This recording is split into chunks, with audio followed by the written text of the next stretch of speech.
Well, if you want to grab your handouts and keep them open, you'll notice that it's a pretty important topic today, avoiding hypocrisy. One of the things that sadly has happened, and we see it in the media especially, but I think it's kind of filtered into people's general thinking about religion and about church, is that we're now seen to be hypocrites in our society. You look at the events that took place with the funeral of Cardinal Pell, and there was a huge uproar by the media, by people at the funeral, because that is a symbol of the cover-up of churches with sexual abuse, particularly of children. And here is an organisation that is supposed to be preaching sexual morality and supposed to be safe for children, and yet, of course, it's been a cover-up for people doing atrocious things. And so it's quite reasonable for people to look at the church and say they're hypocrites. I don't imagine many of you get the Sunday Telegraph, but if you did get the Sunday Telegraph today, on the front page, there's in bold print, "In God We Lust." It's an article about Hillsong accused of rape culture. By that, they mean teaching wives to submit to sex. Now, I don't know what they're basing that on. I don't know how far it's beat up by the media. I suspect that it is. But the reality is that the church suffers a great deal of a credibility crisis. And if it's not Hillsong, it'll be another church. If it's not that issue, it'll be another issue. And you can go through the media and find example after example of indications that the church is a place where hypocrites hide. Now, it's not just out there. The danger in a sermon on hypocrisy is we can all find somewhere to point. But maybe you've seen the picture. When you point one finger out, you point three fingers back. And so we want to think about the impact on us. And I realised that I've got a number of books on my shelf that actually point out the hypocrisy of people like me, churches like ours, thinking about evangelical, mainstream, Bible-believing Protestant churches and their hypocrisy. One book called Accidental Pharisees. A friend of mine's written a book this last year called Jesus versus Evangelicals, where he points out hypocrisy that's evident in the church, particularly in the United States. There's a new book coming out by a guy called Michael Reeves called Evangelical Pharisees. We need to take on board what's being said here, because it would be easy to leave it as, well, that was those bad guys, the Pharisees, and that's those people that we see labelled on the TV, but it's not us, it's not me. And I want to encourage us to be humble before God and realise that there's probably room for repentance and forgiveness as we look at this topic together. I was thinking about some of the areas where I've recognised in myself hypocrisy. One of them that I recognised was becoming a habit a number of years ago, and I caught myself, and I've tried to address it since, was the statement when I'm talking with somebody, "I'll pray for you." And not intending not to pray for them, but not deliberately making sure I did pray for them. I go from there and I forget about my pledge to pray, and so I inadvertently become a hypocrite. And so that led me to, when I got prayer letters, praying on the spot. So I could say that I had prayed for them. If I said I'd pray for somebody, try and do it with them, or if not, then soon after I'm with them. There was a very embarrassing situation for me as senior pastor of another church where we were looking to increase the budget at church.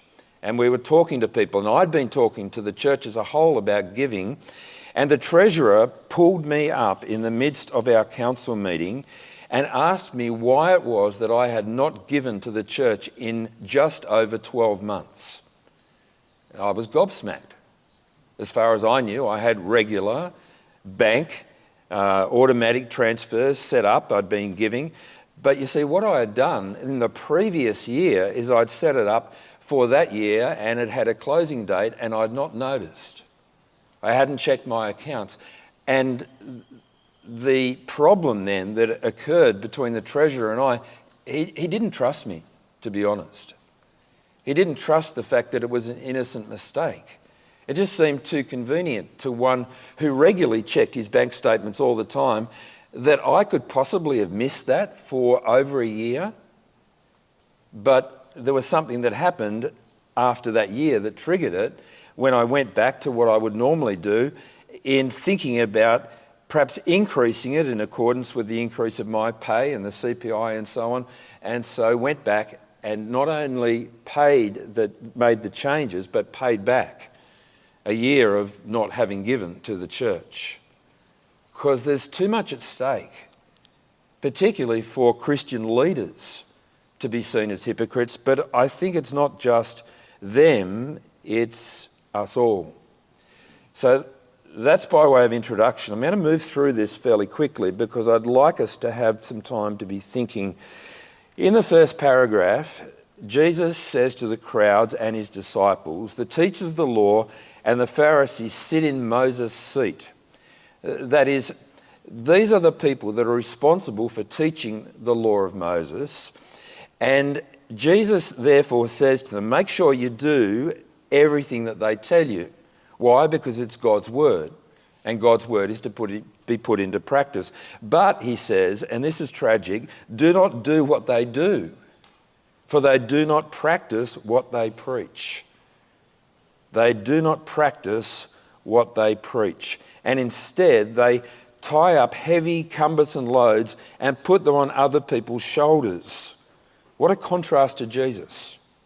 Remember back in chapter 11, Jesus says, come to me, you who are weary and burdened, for my yoke is easy and my burden is light.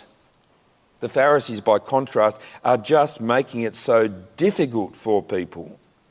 And it's their hypocrisy that they will not do what they say that others should do. But it's not simply that. They put on a show. Everything they do is done for people to see, Jesus says. They love the place of honour at banquets. They love to be greeted with respect in the marketplace. They love to be called rabbi by others. See, here are people who actually love the limelight. They do what they do for show. And if you remember back to the Sermon on the Mount, Jesus said, people who do their good deeds in front of others get their reward, that is, to be seen by others. It cuts nothing with God. They're hypocritical, just performing in front of others.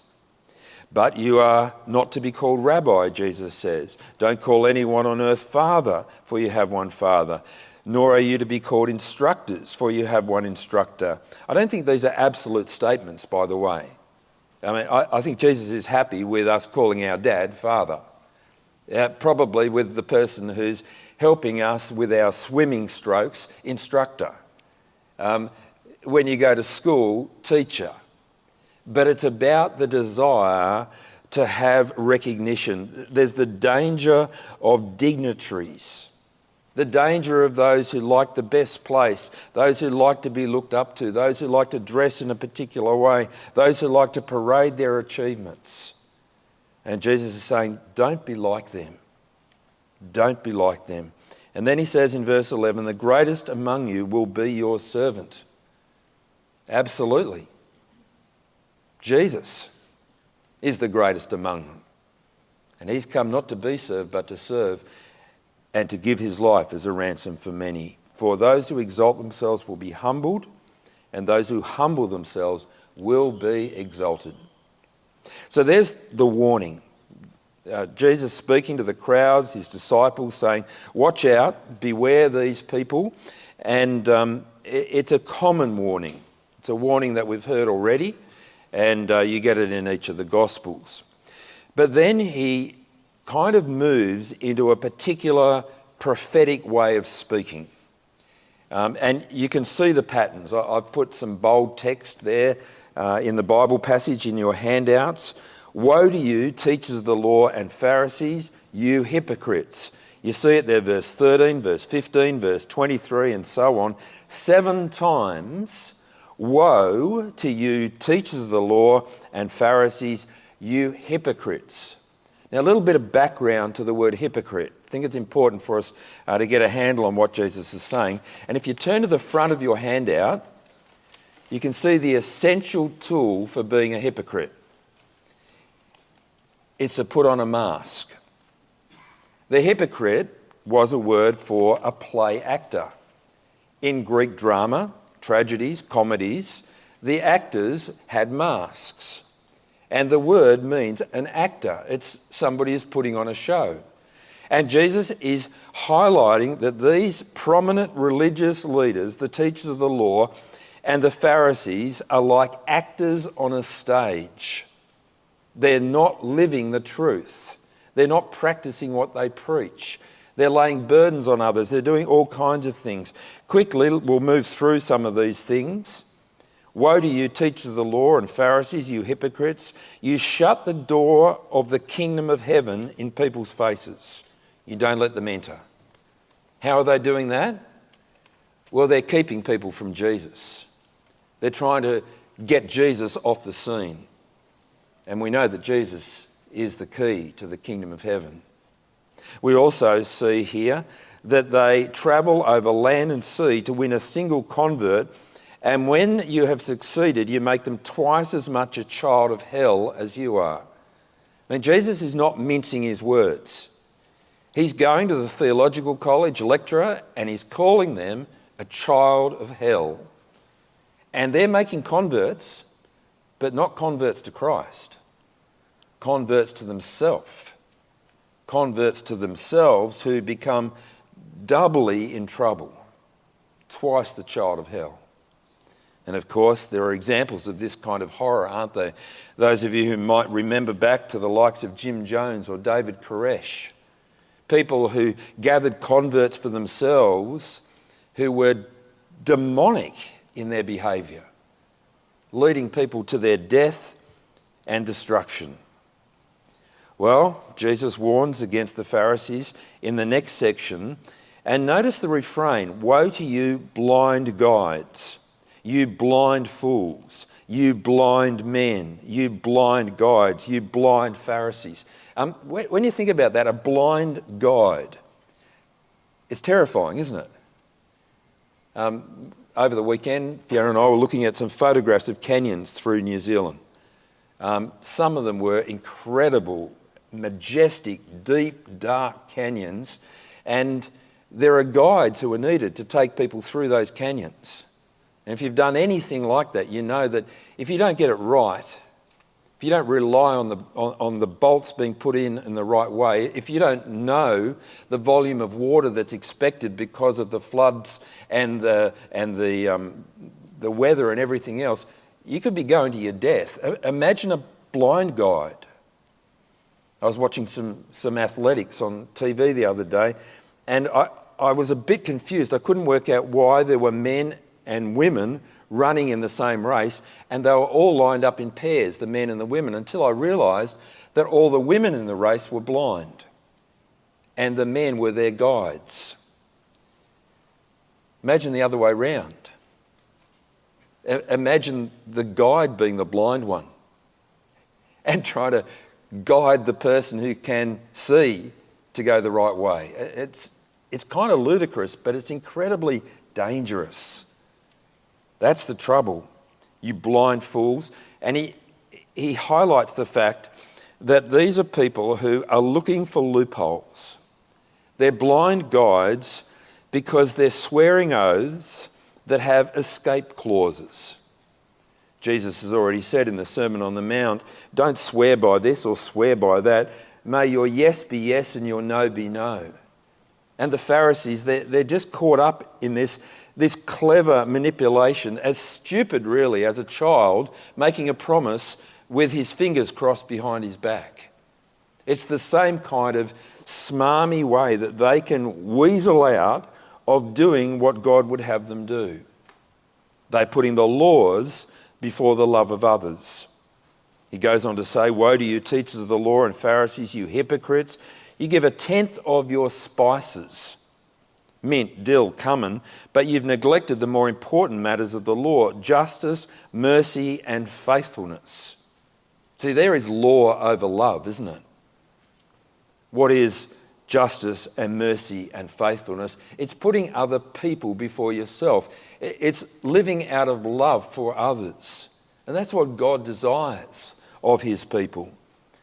But they're very, very good at making sure they give 10% of their spice garden, their herbs. You see, it's possible to be very religious but miss what the religion is all about. And that's what the Pharisees have done.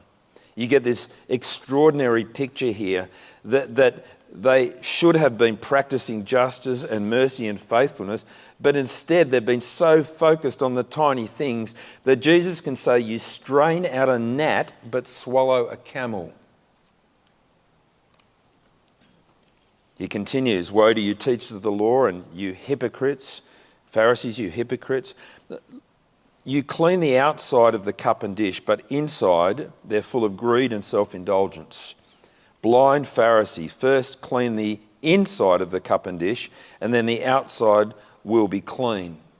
In these next two chapters, paragraphs, these two woes, there's a contrast between the outside and the inside and the outside. And the images that Jesus uses are very graphic and really straightforward. I mean, you see a cup that's dirty, someone's made a coffee, and it was good coffee, so all that crema stuck to the inside of the cup. So what do? Just clean with a cloth around the outside and then put it in the cupboard? No, of course that's not what you do. If a cup's dirty, we implicitly understand that it's dirty on the inside, because that's the important part. That's what holds the good coffee. And you need to clean it so that you can enjoy the next coffee. Sorry, I'm not promoting any particular substance here over another. Except my coffee machine still hasn't come back from the repairer. So, but that's not your problem. I think it is. Okay, it is. Yeah, we should share our burdens. The next image, though, is worse, isn't it? Verse 27, woe to you, teachers of the law and Pharisees, you hypocrites. You are like whitewashed tombs, which look beautiful on the outside, but on the inside are full of bones of the dead and everything unclean. And what's that an image of? Well, in the same way, on the outside you appear to people as righteous, but on the inside you're full of hypocrisy and wickedness. What a sad state of affairs. It's very easy, isn't it, to put on a show on the outside. Very easy to have the show but not the substance. To have the appearance but not the reality. And Jesus shows them up for who they are. Well, finally, he calls them out for being hypocrites who deny that they follow in the tradition of murderers who have gone before them. But Jesus shows them that they are just the same. Verse 31, you are the descendants of those who murdered the prophets. Go ahead then and complete what your ancestors started. Of course, that's what's happening, isn't it? From early on in the gospel, you get the Pharisees, the teachers of the law, plotting how they might kill Jesus. That's what's gone on every time God has sent people to warn Israel of their idolatry, their wickedness, their evil. And they reject the prophets and the teachers, and they've murdered them. And they're going to do it again. And so Jesus says to them, you snakes, you brood of vipers. Why did he choose that? Well, perhaps biblically it's because that is the creature who is the devil. How will you escape being condemned to hell, he says. Therefore, I'm sending you prophets and sages and teachers. Some of them you will kill and crucify. Others you will flog in your synagogues and pursue from town to town. It seems that Jesus here has in mind his own impending death of crucifixion. But beyond that, the fact that there will continue to be messengers from God, there will be the apostles, the disciples who are listening to Jesus. As you read the book of Acts, you see them going from place to place, from synagogue to synagogue, from town to town, and you find people being executed.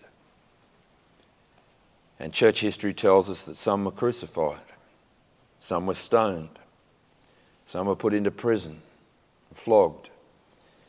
But such is the opposition to the kingdom of heaven. Well, finally, in this last paragraph, you see something of the compassionate heart of Jesus. Jerusalem, Jerusalem, you who kill the prophets and stone those who sent to you, how often I have longed to gather your children together as a hen gathers her chicks under her wings, and you are not willing. Look, your house is left to you desolate. That's a word to keep in mind as we read on next week. For I tell you, you will not see me again until you say, blessed is he who comes in the name of the Lord. We finish with the attitude of Jesus not being first and foremost to bring judgment, but one of compassion, one of wanting to gather people to himself. But they've rejected him. They were not willing. And so the house will be left desolate. More next week. So friends, what do we make of this? Well, I think the first thing is to recognise that Jesus is sounding a warning. The woes to the teachers of the law and the Pharisees, they follow on from Jesus saying, be careful, watch out, take notice. And it's not the only time that he says this. In Matthew 16, he's already said to watch out for the yeast or the leaven of the Pharisees and the Sadducees. In Luke's Gospel, he says this. Let me read to you from Luke 12. When the crowd of many thousands had gathered, so they were trampling on one another, Jesus began to speak first to his disciples, saying, be on your guard amongst the yeast or the leaven of the Pharisees, which is hypocrisy.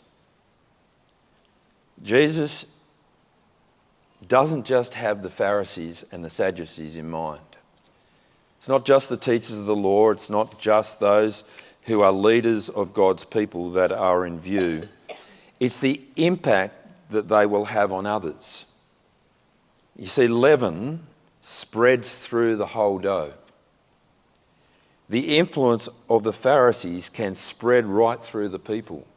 And we'll see that it does. Crucify him, they call out. He's warning his disciples to be on guard, to avoid the hypocrisy of the Pharisees. We do see the change in one of the Pharisees in the Bible. Probably not one of those being addressed at this time. But as you read on into the book of Acts, in Acts chapter 9, you meet the conversion of Saul, who is a Pharisee, and he meets the risen Christ, and then he changes his name to Paul. And when the Apostle Paul, in Philippians chapter 3, reflects on his background, he basically says, I won the best and fairest among the Sadducees,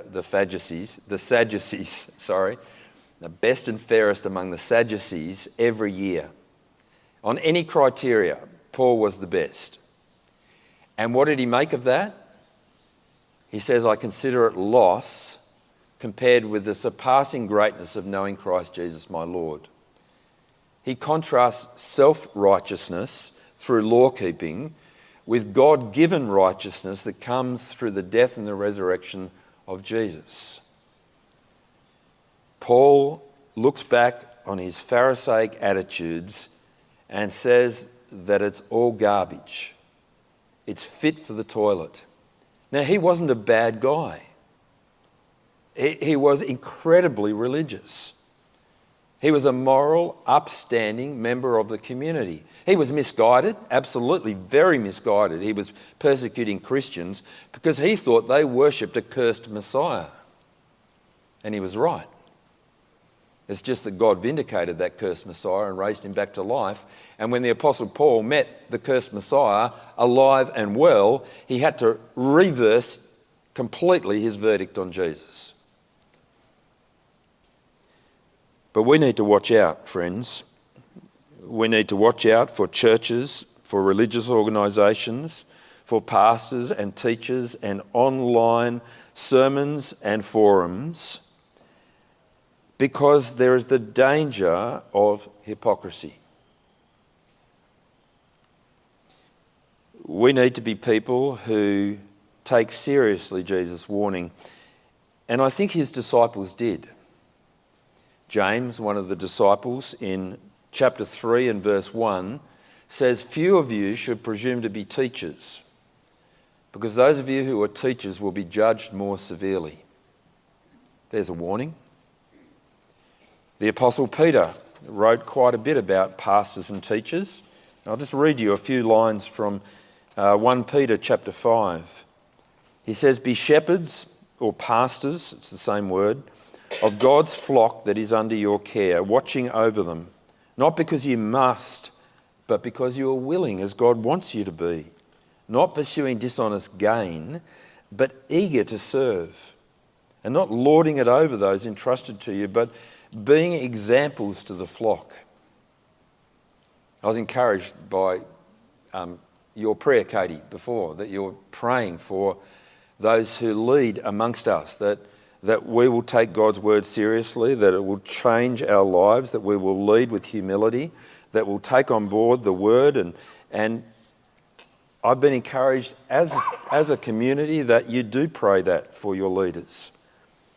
Let's pray that for those who are entrusted with providing spiritual guidance for others, so that they are not blind guides, messing it up by their lives and their attitudes.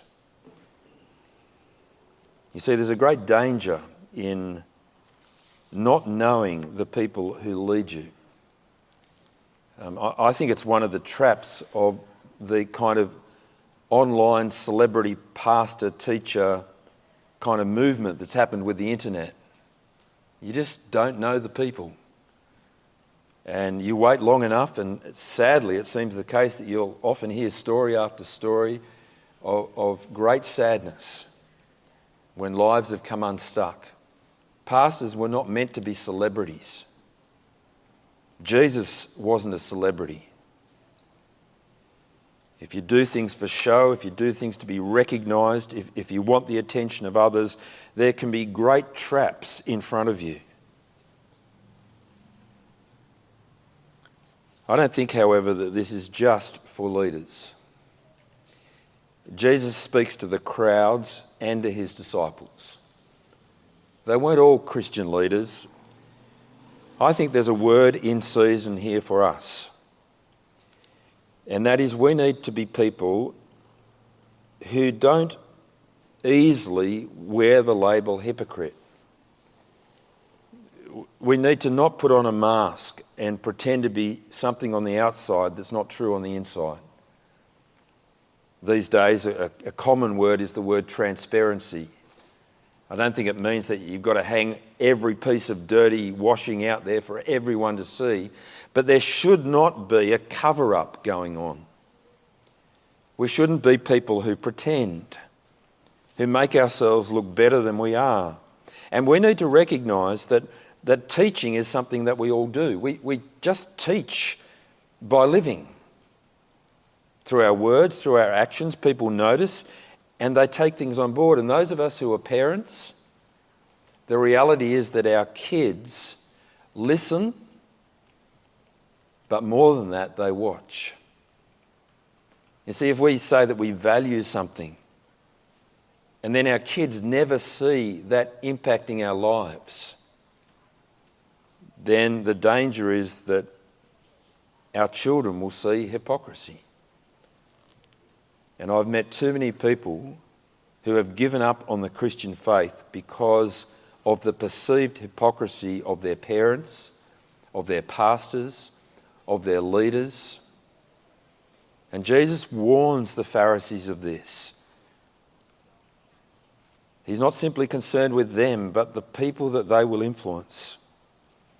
Let's pray that we will be people who place the gospel at the centre, not traditions, not rules, not rituals, but the good news of Jesus Christ. Let's be men and women of integrity. That is, when we say we'll do something, we do it. We don't look for loopholes. When we say we won't do something, we don't do it. Or if new information comes along and you need to change from a yes to a no or a no to a yes, be open about that. Be clear and explain why. Let's not be people who major on the minors. Sadly, the history of the Protestant church that I know is a history of division, and the division is not always over gospel issues that are central to the faith. Christians dividing over their millennial views, over how much water and what kind of people should be baptised, over whether you should have one cup or many cups or no cups, over whether you should wear particular clothing, dress up or dress down, what type of music you have, whether there must be an organ, whether there've got to be hymns, whether you've got to keep singing until you feel like you should drop. There's all kinds of conflict out there. And that's so often majoring on minors. Not that we should excuse sin, but there's so much that's not sin.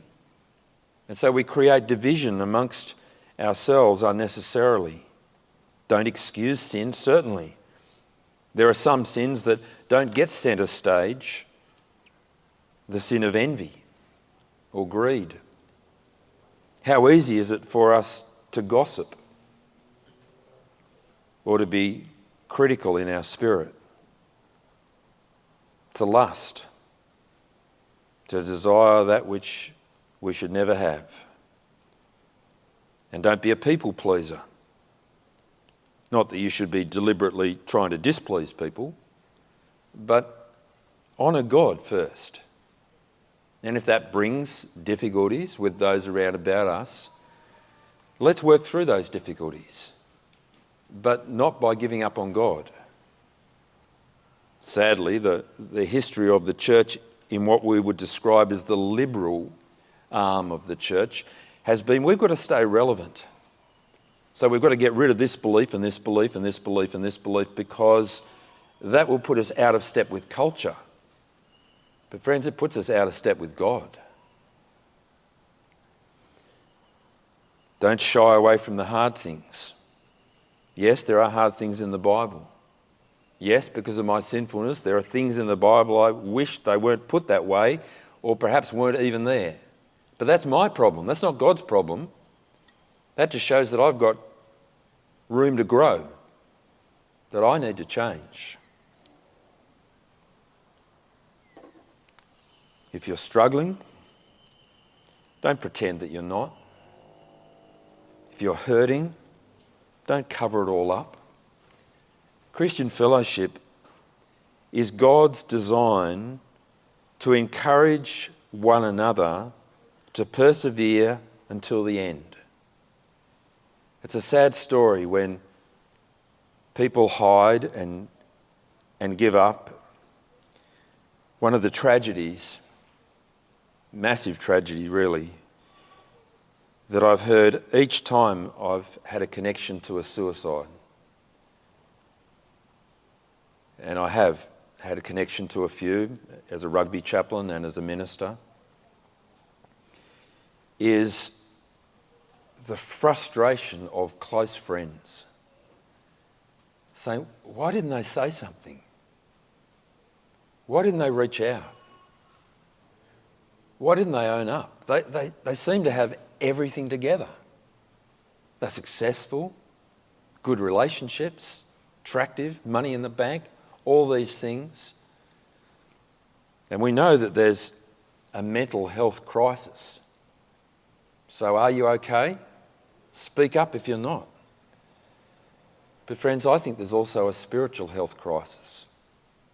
Are you okay? Well, speak up if you're not. Don't cover up. Don't pretend. Don't put on a mask. Don't separate yourself from your brothers and sisters. Get yourself into a salt group. Catch up with a brother or a sister one-to-one. Share with a pastor if you're struggling. But let's not be Pharisaic. Friends, at the heart of the hypocrisy, there is a self-righteousness that keeps us from Christ's righteousness. And there are rules and there are religion that keeps us from understanding the truth that following Christ is about a relationship. And we have that relationship. If you've come to Christ, then you have the power of God by His Spirit to change. You don't have to pull yourself up by your bootstraps, turn over a new leaf. If you've come to Christ, then God has given you His Holy Spirit. And the Holy Spirit will bring power to produce fruit in keeping with repentance. So let's pray for that. Let me pray now.